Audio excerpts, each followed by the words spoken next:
Eh bien, vous devez savoir ceci. Le Fils de l'homme a le pouvoir de pardonner les péchés sur la terre. Alors Jésus dit au paralysé: Lève-toi, prends ta natte et rentre chez toi. Aussitôt, l'homme se lève devant tout le monde. Il prend la natte sur laquelle il était couché et il rentre chez lui en disant: Gloire à Dieu! Tous les gens sont très étonnés et ils ont peur. Ils disent aussi: Gloire à Dieu! Aujourd'hui, nous avons vu des choses extraordinaires.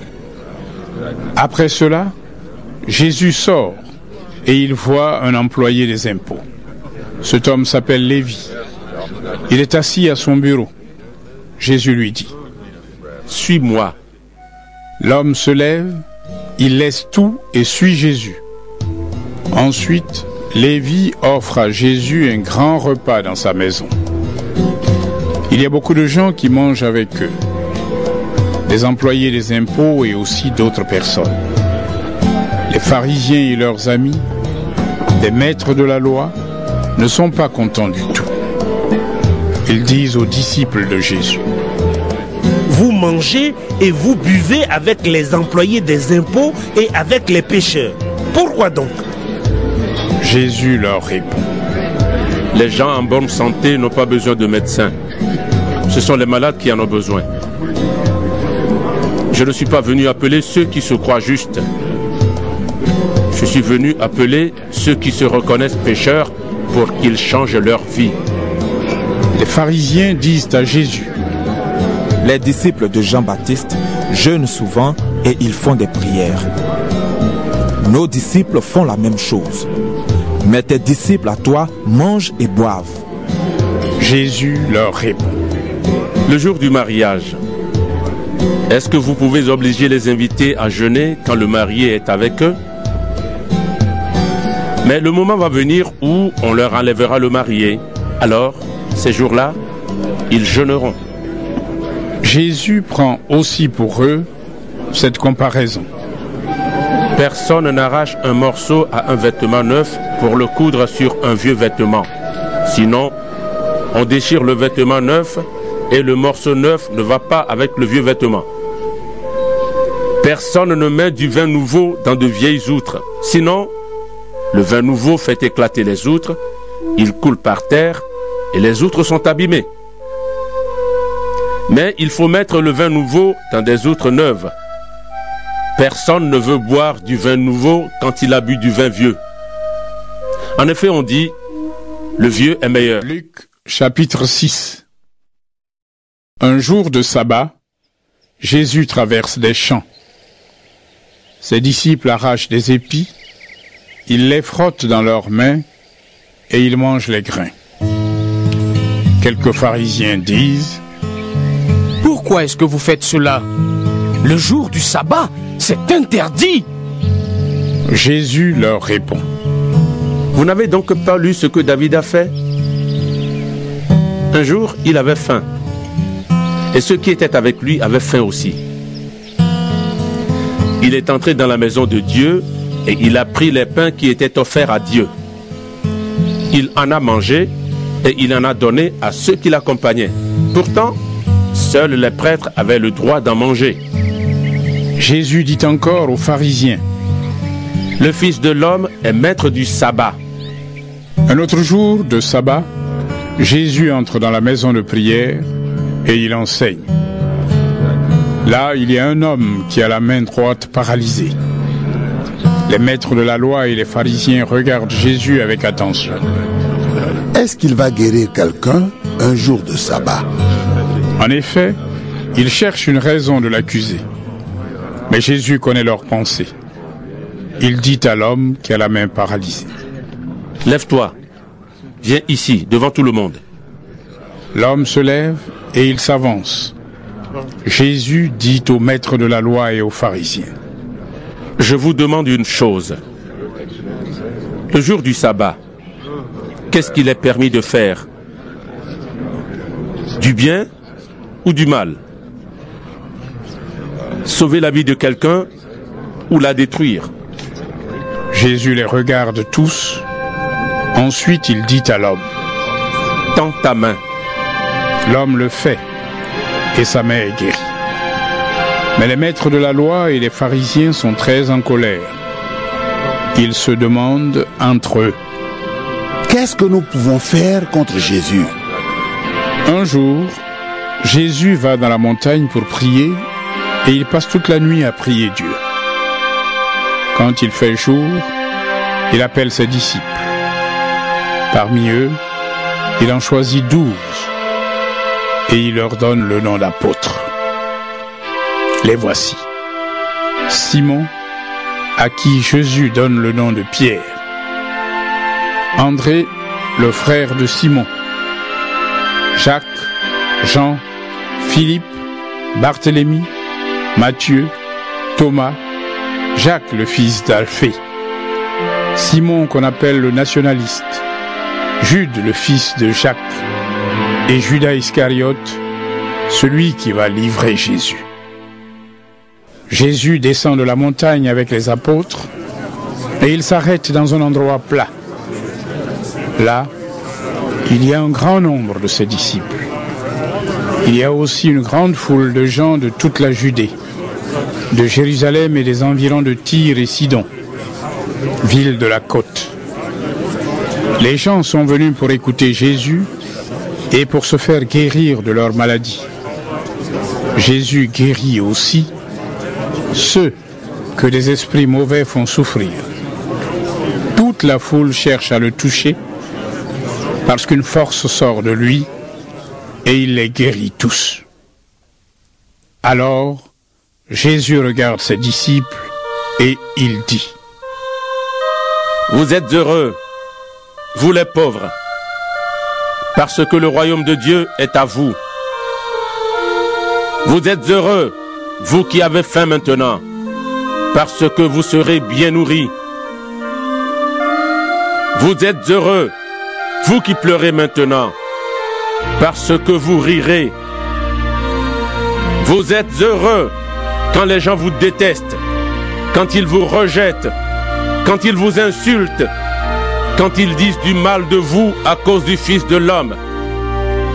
À ce moment-là, réjouissez-vous et dansez de joie. Oui, Dieu vous prépare une grande récompense. En effet, leurs ancêtres ont agi de cette façon avec les prophètes. Mais quel malheur pour vous les riches, parce que vous avez déjà votre bonheur. Quel malheur pour vous qui avez maintenant tout ce qu'il vous faut, parce que vous aurez faim. Quel malheur pour vous qui riez maintenant, parce que vous serez dans le deuil et vous pleurerez. Quel malheur pour vous quand tous les gens disent du bien de vous.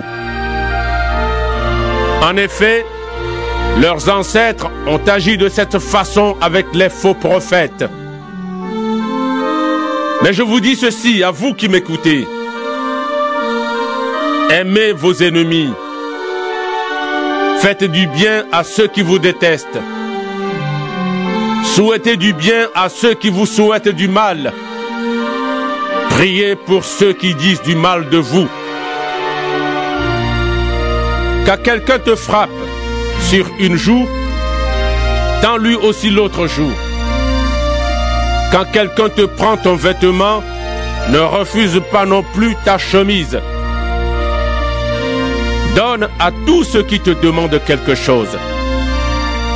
Et quand quelqu'un te prend ce qui est à toi, ne le réclame pas.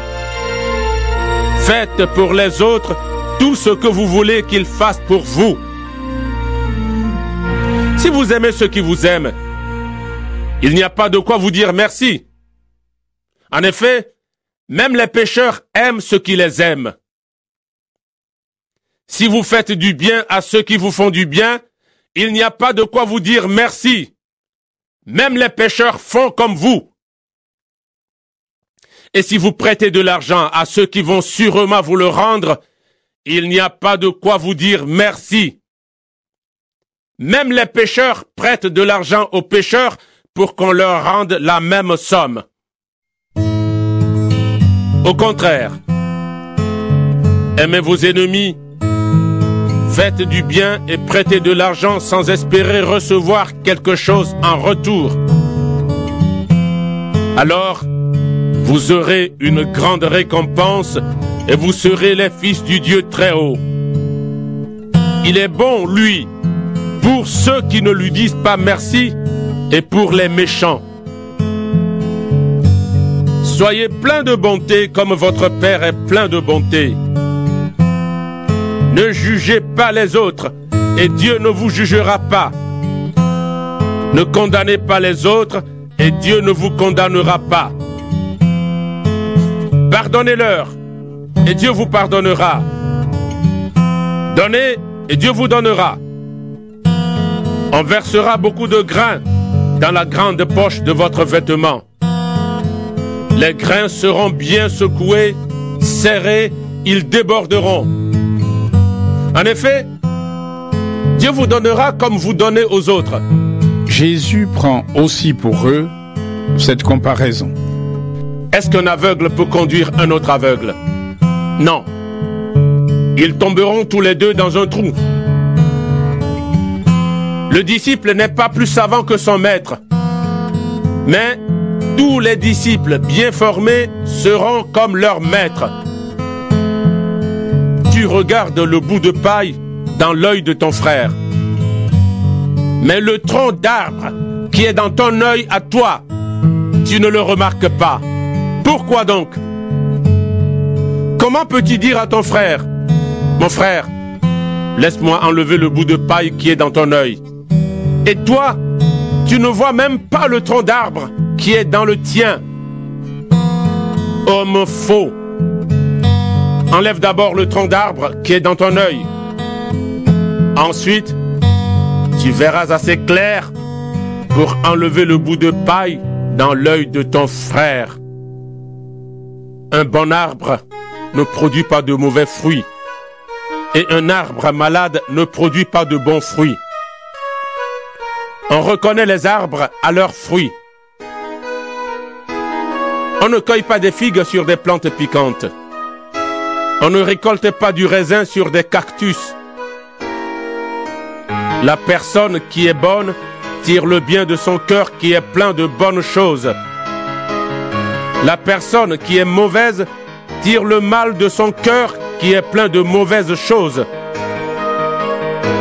Oui, ce qui remplit le cœur de quelqu'un, voilà ce qui sort de sa bouche.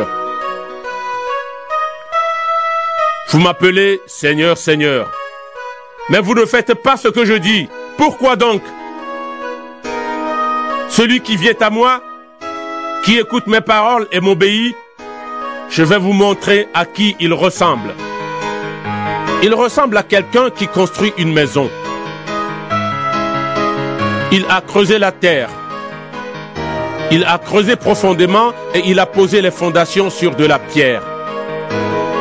Au moment de l'inondation, les eaux de la rivière se jettent sur cette maison, mais elles ne peuvent pas la faire bouger. En effet, la maison est bien construite.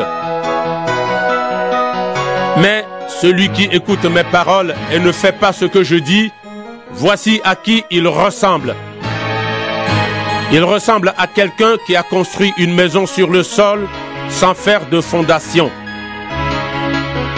Quand les eaux de la rivière se jettent sur elle, la maison tombe tout de suite, elle est complètement détruite. Chapitre 7. Quand Jésus a fini de dire tout cela aux gens, il entre dans la ville de Capernaum. Là, il y a un officier de l'armée romaine. Cet officier a un serviteur très malade qui est mourant, et il l'aime beaucoup. Quand l'officier entend parler de Jésus, il envoie quelques anciens des Juifs pour lui demander « Viens sauver mon serviteur ». Les anciens arrivent près de Jésus et ils le supplient en disant « Cet homme mérite que tu fasses cela pour lui. En effet, il aime notre peuple Et c'est lui qui a fait construire notre maison de prière.